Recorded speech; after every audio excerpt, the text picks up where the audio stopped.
درخواست کرتے ہیں کہ آپ خود سے صدارت پیش فرمائیں اور آپ ہی کی دعا پر مجلس سے اختتام ہونا ہے۔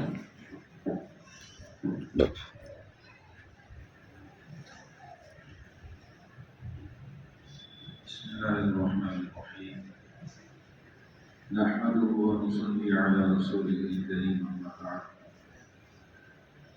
فأعوذ بالله من الشيطان الرجيم بسم الله الرحمن الرحيم كل نفس ذائقة الموت ثم إلينا ترجعون صدق الله العظيم۔ بزرگان محترم اور برادران عزیز، جو انسان کی اس دنیا کے اندر آیا ہے ایک نئی اس کو اس دنیا سے رخصت ہو کر جاتا ہے۔ ہر انسان کی پیدائش کے وقت ہی خالق کائنات اور کاتب تقدیر نے اس کی موت کا وقت بھی لکھ دیا ہے۔ جب موت کا وہ مقررہ اور متعینہ وقت آ جاتا ہے تو اسے ایک سیکنڈ بھی آگے پیچھے نہیں ہوتا۔ زندگی بچانے کی جتنی تدبیریں ہیں وہ سب فیل ہو جاتی ہیں اور اللہ تعالیٰ کی جو مرضی ہے، جو فیصلہ ہے، وہ ہو کر رہتا ہے۔ کہا جاتا ہے کہ رہ کے دنیا میں بشر کو نہیں زیبا غفلت، موت کا دھیان بھی لازم ہے کہ ہر آن رہے۔ جو بشر آتا ہے دنیا میں یہ کہتی ہے قضا، میں بھی پیچھے چلی آتی ہوں ذرا دھیان رہے۔ حافظ ساجد احمد رحمۃ اللہ علیہ اللہ تبارک و تعالیٰ کے اسی نظام کا ایک حصہ بن کر کل اللہ تعالیٰ کی جوار رحمت میں پہنچ گئے۔ بہت سے ان کے اوصاف حمیدہ اور ان کی خوبیاں یہاں پر بیان کی ہیں۔ اس مسجد میں آنے کے بعد 27 سال تک ان کے ساتھ مجھے رفاقت رہی ہے اور اس مسجد میں میرے آنے کا ذریعہ اور سبب بھی وہی بنے، وہی مجھ کو سمجھا بجھا کر کے یہاں پر امامت کے لیے رضامند کر کے لائے۔ 27 سال کا ساتھ ہے، بہت ساری خوبیاں، بہت ساری باتیں دماغ کے گوشے سے جو ٹکرا رہی ہیں، سب کو بیان کرنا ناممکن ہے، لیکن ایک دو بات اس مجلس میں بیان کرنا چاہتا ہوں۔ پہلی بات یہ ہے کہ حافظ صاحب نیک و صالح نوجوان تھے۔ لوگ بڑھاپے کی عمر کو پہنچتے ہیں تو مسجد کا کھوٹا بنتے ہیں۔ وہ بچپن سے مسجد کے کھوٹے تھے، بچپن ہی سے مسجد سے ان کا رشتہ و تعلق جو ہے گہرا تھا، بڑا ہوا تھا، اور مسجد کو چھوڑ کر کے کہیں ادھر ادھر جانا وہ پسند نہیں کرتے۔ جو بندہ اپنی جوانی کی عمر کو اللہ تبارک و تعالیٰ کی عبادت میں صرف کرتا ہے، اس کے لیے یہ بشارت عظیمہ ہے کہ کل قیامت کے دن اللہ تبارک و تعالیٰ اس کو عرش الہی کا سایہ عطا فرمائے گا۔ حضور پاک صلی اللہ علیہ وسلم نے ارشاد فرمایا ہے کہ 7 قسم کے لوگ ہیں جن کو کل قیامت کے دن عرش خداوندی کے سائے میں اس وقت جگہ ملے گی جبکہ کہیں سائے کی کوئی جگہ نہیں ہوگی۔ اس میں ایک وہ نوجوان بھی ہوگا، شاب نشأ فی عبادت اللہ عز وجل، وہ نوجوان جس نے اپنی جوانی کی عمر کو اللہ تبارک و تعالیٰ کی عبادت میں صرف۔ دوسری بات یہ ہے کہ حافظ صاحب کو دین سے اور دینی کاموں سے جنون کی حد تک لگاؤ تھا۔ ابھی آپ نے سنا کہ 9 مسجدوں کے وہ ذمہ دار تھے۔ جن مسجدوں کے وہ ذمہ دار تھے، مسجد بننے کے بعد ذمہ دار نہیں بنے، سنگ بنیاد سے وہ ذمہ دار تھے۔ مسجد کے سنگ بنیاد سے لے کر کے مسجد کے افتتاح تک جتنے بھی کام کاج آئے، سب کاموں کو بڑی تندہی کے ساتھ میں اور انہمام و بشاشت کے ساتھ میں حافظ صاحب نے انجام دیا۔ مسجدیں تو قیامت تک باقی ہیں، اور ان مسجدوں کے اندر جو اعمال انجام دیے جائیں گے انشاءاللہ ان کا اجر و ثواب حافظ صاحب کے نامے اعمال کے اندر بھی لکھا جائے گا۔ یہاں مسجد میں دینی پروگرام ہوتے ہیں، ذکر کی مجلس ہوتی ہے، درس قرآن ہوتا ہے، درس حدیث ہوتا ہے۔ حافظ صاحب کا معمول تھا سنیچر کا دن آیا تو پوچھ دیتے تھے کہ آج ذکر کی مجلس ہوگی یا نہیں۔ پیر کا دن آیا تو معلوم کر لیتے تھے آج درس قرآن ہوگا یا نہیں۔ جمعرات کا دن آیا تو معلوم کر لیتے تھے آج درس حدیث ہوگا کہ نہیں۔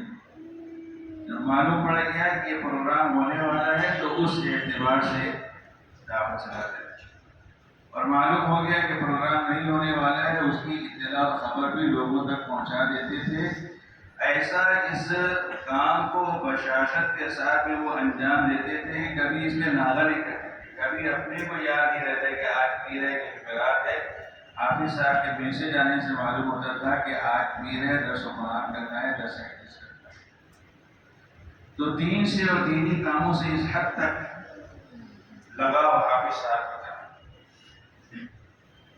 اور اس کے علاوہ تیسری بات یہ ہے کہ وہ خادم خلق تھے، خدمت خلق کے کاموں میں وہ بہت دلچسپی لیتے تھے۔ کئی گھر ایسے ہیں کہ روزانہ کی ضرورت کی چیزیں حافظ صاحب ان گھروں میں پہنچاتے تھے۔ جنازہ جب ان کا اٹھا تو معلوم ہوا کہ بہت ساری بیواؤں کی وہ اعانت کرتے تھے، یتیموں کا وہ سہارا بنے۔ اگر کسی بچے کے بارے میں معلوم ہوا کہ وہ یتیم ہے تو لڑکوں کے یتیم خانے میں لے جا کے داخل کراتے تھے، اگر لڑکی ہوتی تو لڑکیوں کے یتیم خانے میں لے جا کر کے اس کا داخلہ کرواتے اور پھر اس کی دیکھ ریکھ کرتے تھے، پوری نگرانی کرتے تھے، ضروریات کا بھی تکفل کرتے تھے۔ جو بندہ یتیموں اور بے سہاروں، یتیموں اور بیواؤں کا جو سہارا بننے والا تھا، اللہ تبارک و تعالیٰ کی رحیم و کریم ذات سے امید ہے کہ اللہ تعالیٰ اس کی اولاد اور اس کے متعلقین کو بے سہارا نہیں ملے۔ علماء، ائمہ اور حفاظ کرام کی خدمت کو انہوں نے اپنی زندگی کا ایک مشغلہ بنایا تھا۔ حج کرنے کے لیے گئے تو انہوں نے حج کی پہل میں بھی دین کی عظمت کو ہی پیش نظر رکھا۔ ایک مسئلہ آپ کو معلوم ہو گیا کہ جو صاحب نصاب ہے اس کے اوپر حج فرض ہو گیا ہے اور اس کو پہلی فرصت میں حج کرنا چاہیے، چاہے اس کی بیوی کے حج کا نظم ہو یا نہ ہو۔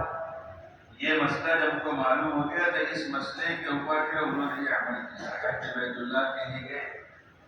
مدینہ منورہ میں حضرت مولانا شاہ منیر احمد صاحب رحمۃ اللہ علیہ سے ملاقات کی، ان سے بیعت دی تھی۔ مفکر اسلام حضرت مولانا سید محمد ولی رحمانی کے ہاتھ پر بیعت ہوئے تھے۔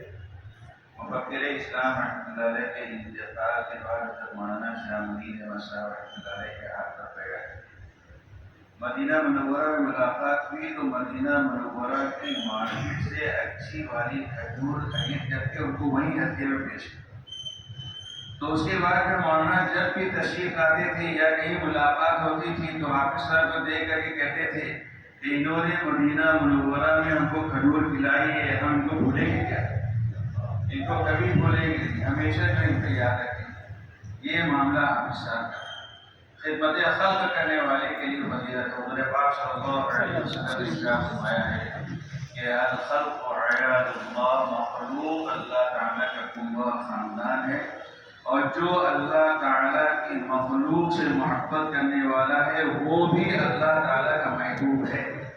حضور پاک صلی اللہ علیہ وسلم سے اس ارشاد مبارک کی روشنی میں ہم کو یقین رکھنا چاہیے کہ اللہ تبارک و تعالیٰ نے ان کو اپنی محبوبیت سے بے نوازا ہوگا۔ جانے والوں کے جانے کا صدمہ ہوتا ہے، لیکن اس صدمے میں جو شریعت کی تعلیم ہے، اہل ایمان کی ذمہ داری ہے کہ اس کی حد کے اندر ہے۔ آنکھ سے بے اختیار آنسو جاری ہو جانا برا نہیں ہے، لیکن اوصاف کو بیان کر کے رونا رولانا یہ شریعت میں منع ہے۔ حضور پاک صلی اللہ علیہ وسلم کے ایک صاحبزادے کا کم عمری میں انتقال ہو گیا، ابراہیم کا نام تھا۔ حضور پاک صلی اللہ علیہ وسلم کو بہت صدمہ ہوا۔ آپ صلی اللہ علیہ وسلم نے ارشاد فرمایا کہ آنکھوں سے آنسو جاری ہے، دل غمزدہ ہے، لیکن ہم اپنی زبان سے وہی بات کہیں کہ جس سے اللہ تعالیٰ راضی اور خوش ہو، انا للہ و انا الیہ راجعون، یعنی بے شک ہم اللہ کی ملکیت ہیں اور اسی کی طرف لوٹ کر جانے والے ہیں۔ اور آپ صلی اللہ علیہ وسلم نے یہ بھی ارشاد فرمایا کہ انا بفراقک یا ابراہیم لمحزونون، یعنی اے ابراہیم ہم آپ کی جدائی پر غمزدہ ہیں۔ تو حضور پاک صلی اللہ علیہ وسلم کے عمل سے بھی یہ بات معلوم ہوتی ہے کہ ایسی کوئی بات نو کے زبان پر نہیں لانا چاہیے جس سے اللہ تبارک و تعالیٰ ناراض اور ناخوش ہو۔ یہاں اس مجلس میں حافظ صاحب کے افراد خانہ میں موجود ہیں، ان کے والد گرامی موجود ہیں، ان کے صاحبزادگان موجود ہیں، ان کے بھائی موجود ہیں، ان کے ماما اور دو نزدیک رشتے دار موجود ہیں۔ حافظ صاحب کے اس طریقے سے چلے جانے پر سب کی غمزدہ ہے۔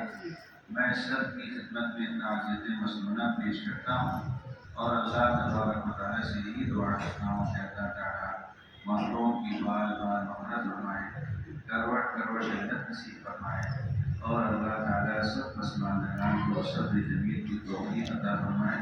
وآخر دعوانا ان الحمد للہ رب العالمین۔ حضرت سے درخواست ہے کہ دعا کریں۔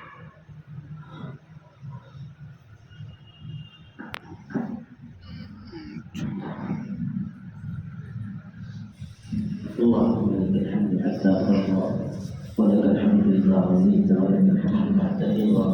اللهم صل على سيدنا محمد وعترته بعدد كل معلوم. اللهم أنت السلام ومنك السلام تبارك يا ذا الجلال والإكرام. اللهم إنا نستعينك على طاعتك يا ذا الجلال والإكرام. اللهم اغفر لنا ولجميع موتى المسلمين. اللهم اغفر لنا ولجميع موتى المسلمين. اللهم ارحمهم وتقبل حسناتهم وتجاوز عن سيئاتهم. جازهم بالحسنات إحسانا وبالسيئات عفوا وغفرانا. اللهم أكرم نزلهم ووسع مدخلهم ونقهم من الذنوب والخطايا كما ينقى الثوب الأبيض من الدنس. اللهم اغسل خطاياهم بالماء والثلج والبرد. اللهم جازهم بالحسنات إحسانا وبالسيئات عفوا وغفرانا. أبدلهم دارا خيرا من دارهم وأهلا خيرا من أهلهم. اللهم أبدلهم دارا خيرا من دارهم وأهلا خيرا من أهلهم. اللهم إنا نستعينك ونستغفرك ونتوب إليك فاغفر لنا ذنوبنا وامحو عيوبنا وعوراتنا وآمن روعاتنا. اللهم اغفر لنا ما قدمنا وما أخرنا وما أسررنا وما أعلنا وما أنت أعلم به منا. أنت المقدم وأنت المؤخر، لا إله إلا أنت. اے اللہ تیرے گنہگار بندے ہیں، تیری بارگاہ میں حاضر ہیں. اے اللہ غمزدہ دل کے ساتھ آئے ہیں.